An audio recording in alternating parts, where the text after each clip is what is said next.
പഞ്ചാബിൽ ആം ആദ്മി പാർട്ടി സർക്കാരിന്റെ മുന്നോട്ടുപോക്ക് പ്രതിസന്ധിയിൽ. കൂടുതൽ MLA-മാർ പാർട്ടി വിടുമെന്ന് സൂചന. രാഘവ് ചദ്ദയുടെ നേതൃത്വത്തിൽ നീക്കങ്ങൾ ശക്തമാക്കിയിരിക്കുകയാണ് BJP. ഇതിനിടയിൽ AAP വിട്ട MP-മാരെ BJP അംഗങ്ങളായി രേഖപ്പെടുത്തി രാജ്യസഭാ സെക്രട്ടേറിയറ്റ് ഉത്തരവിറക്കി.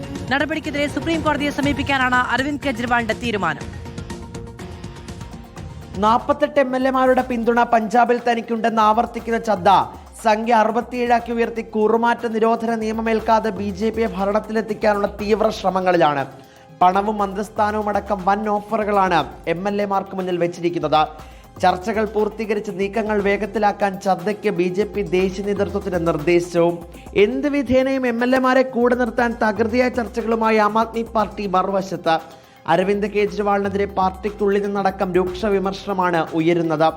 പ്രതിസന്ധി കാലത്ത് ബംഗാളിൽ തിരഞ്ഞെടുപ്പ് പ്രചാരണത്തിന് പോയ കേജ്രിവാൾ നടപടിയിൽ നേതാക്കൾക്കുള്ളത് വലിയ രോഷം.